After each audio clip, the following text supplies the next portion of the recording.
इसी क्रम को आगे बढ़ाते हुए हमारे मध्य में बीकानेर में स्थित नवलेश्वर मठ, जो विशाल मठ है, वहाँ के मठाधीश पूज्य श्रद्धेय स्वामी जी महाराज पधारे हुए हैं और ऐसे ही उनका प्रेम और स्नेह और आशीर्वाद हमें प्राप्त होता रहे। उनके चरणों में भी हम प्रार्थना करेंगे कि वे भी अपने कुछ वचनामृत सभी लोगों को श्रवण कराने की कृपा करेंगे। परम पूज्य स्वामी जी महाराज।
बड़े ही तत्वज्ञानी महापुरुष हुए। और ये जो ऋषिकेश, जो गंगा का किनारा अभी बताया था, दो प्रकार की गंगा बह रही है। एक तो बता रहे हैं कि गंगा भगवान विष्णु के पदार्थ से निषिद्ध हुई थी, वो बह रही है। और एक बता रहे ज्ञान गंगा, महापुरुषों की मुखारविंद से निकल रही है। आप दोनों प्रकाश स्नान कर रहे हैं तो कह रहे हैं कि गंगा पापम शशि तापम, और दैन्यम कल्पतरु तथा पापम तापम दैनम च हरते साधु समागम। तीनों प्रकार अलग अलग करते हैं। गंगा जो है केवल पाप को हरण करती है। चंद्रमा शीतल ठंडा, वो ताप को ठंडा करती है। पर बता रहे हैं वो जो कल्पतरु है वो दरिद्रता नष्ट करता है। और बता रहे तीनों एक एक करते हैं, पर ये महापुरुष तो अकेले ही वाद को नष्ट कर देते हैं। अंदर में 3 प्रकार के ताप है, अध्यात्म, अधिदैविक, अधिभौतिक। तीनों प्रकार के तापों को शांत कर देते हैं। वो ज्ञाना जल वर्षा करते, तो बता रहे तीनों प्रकार के ताप नाश करते हैं, दरिद्रता हरण कर लेते हैं। ये अज्ञानता से, अविवेक से अपने आप को भूला हुआ है। वास्तविक तेरा स्वरूप क्या है? अपने आप को न जानना। जैसे रस्सी को रस्सी नहीं जानना, यही अज्ञान है। अज्ञान एक होता है, भ्रांति अध्यास अनेक होते हैं। जैसे रस्सी को रस्सी नहीं जाना, तो उसको बताने क्या जाना? सर्प माना। किसी को जलधारा दिख रही है, भूमि फटी दरार दिख रही है, किसी को माला दिख रही है। अलग अलग अनेक भ्रांति अध्यास होता है। तो ये बता रहे हैं कि अज्ञान एक है और अध्यास भ्रांति अनेक है। इसी प्रकार बता रहे हैं, अपने को ब्रह्म ने जाना। ने जानो मैं ब्रह्म को, यहाँ को कहते अज्ञान। अपने आप को ब्रह्म ने जानना, यही अज्ञान है। और भ्रांति अध्यास क्या है? अपने को जीव माना। जीव माना तो मनुष्य माना, मनुष्य मान करके स्त्री पुरुष माना, बालक जवान बुद्धा माना, क्या क्या नहीं माना, काला गोरा माना, लंबा टूंका जाड़ा पतला माना। ऐसे मान मान करके बंधन में आया, मानी मानी बंधन में आया। तो वास्तविक में यह है जो अज्ञान से ही अपने को भूला है। वास्तविक ये जीव नहीं, मनुष्य नहीं, वो परब्रह्म परमात्मा है। कह रहे हैं, देहो देवादि प्रपुसा जीव केवला शिव, तज्जित अज्ञान निर्माले सोहम भाव पूज्य। ये देह जिसको आप मैं मान कर बैठे हैं, ये आप नहीं, ये देवालय है। जैसे भगवान का मंदिर होता है, तो उस मंदिर में बता रही है भगवान शिव की मूर्ति है, उसकी पूजा करते हैं। पूजा करने से बता रहे हैं कि उसमें निर्माली चढ़ता है, जिससे भगवान की मूर्ति आच्छादित हो जाती है। दर्शन नहीं होता साक्षात्कार। दर्शन कब होता है कि निर्माल्य को हटा करके साक्षात दर्शन होता है। इसी प्रकार देह में जो क्या है, जीव है, वो जीव नहीं, वो शिव ही साक्षात्कार है। तज्जत अज्ञान निर्माले, ये अज्ञान निर्माले को त्याग करके वास्तविक ये सोहम भाव पूज्यता, उसकी सोहम भाव से पूजा होती है।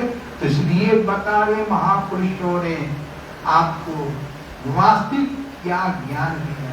ये ज्ञान धारा बह रही है, आप स्नान कर रहे हैं, और स्नान करके मन को धो करके साफ करना। ये ज्ञान कब चढ़ता है? महापुरुषों ने बताया है, इलाई नाम का सोता कमाले जिसका जी चाहे, छोड़ सब दुनिया का धंधा, तेरा दिल हो रहा गंधा, लगा ही नाम का साबुन, धुला ले जिसका जी चाहे। विद पाक दिल तेरा, मेरे सतगुरु तुझे रजवा, रंगे फिर आप रंग तुझको, रंगा ले जिसका जी चाहे। चढ़े जब ज्ञान रंग पक्का, ने जावे द्वार का मक्का, दिलों में दिल भर के दर्शन करा ले जिसका जी चाहे। लगो सब घट घट में वही, तेरा रूप है वो भी। अजर नाम द्वीत का पर्दा हटा ले जिसका जी चाहे। तो ये ज्ञान रंग कब चढ़ता है? जब बता इसको धोकर की साफ करे। जैसे वस्त्र है, इसके पर अनेक प्रकार की दाग लग गए, मेला कुचेला हो गया, अब इस पर रंग चढ़ाना चाहते हैं तो कैसे चढ़ेगा? उसको गर्म पानी साबुन से धो करके साफ कर ले, तब यह इस पर अच्छा रंग चढ़ेगा।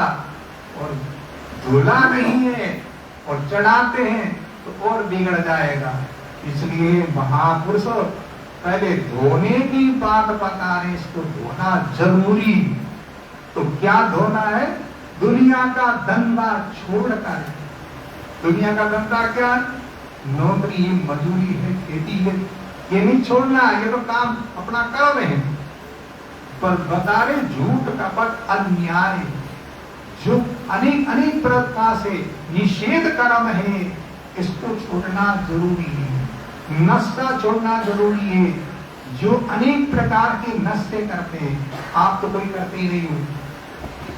सत्संगी महापुरुष के यहाँ आते हैं, आप करते नहीं है, कोई करता भी हो लुका छिपा, तो आज बता रहे हैं यहाँ महापुरुषों के सामने विराजमान है। और यहाँ अपने मन से दृढ़ संकल्प कर लेना कि आज से मैं चाय नहीं पीऊंगा, गुटखा नहीं खाऊंगा, कॉफी नहीं पीऊंगा, सब प्रकार के नशों का त्याग कर दूंगा। तो ये महापुरुषों की आपको शक्ति प्राप्त होगी, सहज छूट जाएगा। इसलिए ऐसा संकल्प करके अपने मन को धोके साफ कर लो। ये मौका फिर नहीं मिलेगा। ऐसा मौका दिया है तो हमारे जो पूज्य है, जो अखंडानंद जी महाराज बहुत ही स्नेह करते हैं, हमारा प्रेम परंपरा से है, आज का नहीं है। इनके गुरु जी महाराज खूब स्नेह रखते थे, बच्चे के समान प्रेम देते थे इसको। और इनका दादा गुरु जी भी बड़ा, उनकी कृपा रही, उनका भी प्रसन्न पाया हमने। तो परंपरा हमारे सने से सने है और आप बड़ा आदर करते हैं। और आप ही कभी कभी उनको प्रसन्न देने आते हैं बेकारे में, हमारा भी और भाग हो जाता, सब संपन्न लेकर आते हैं।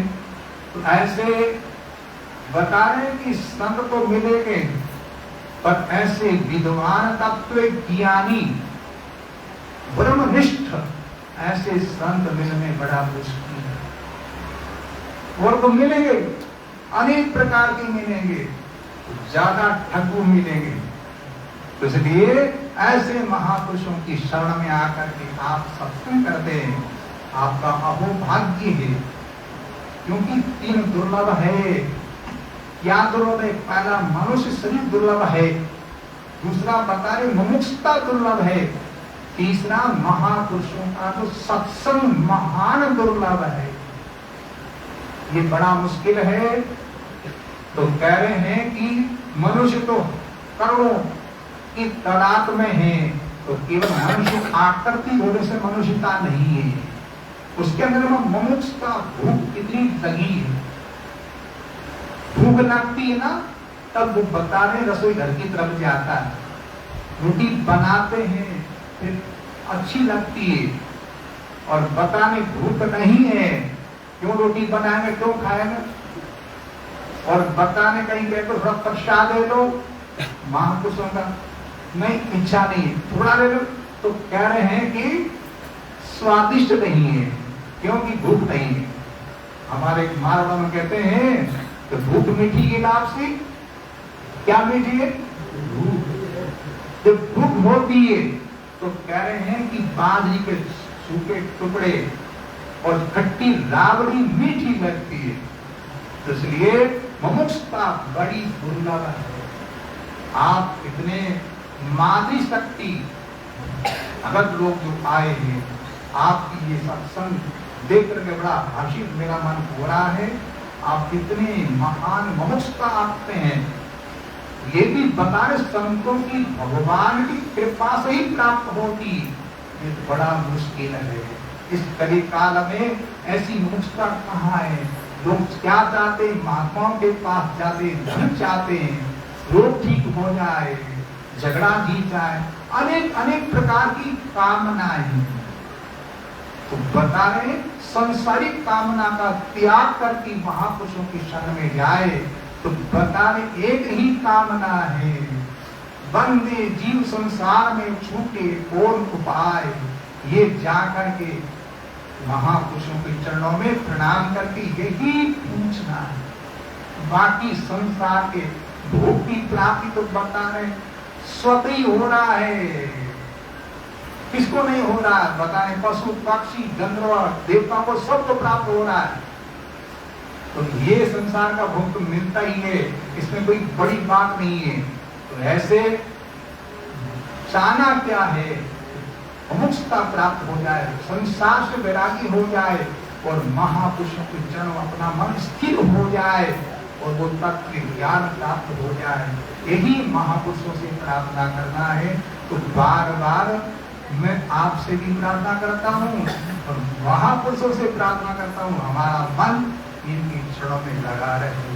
बोलो सत्य साय गुरु, बोलो सत्य साय गुरु, सत्य साय, बोलो सत्य साय गुरु।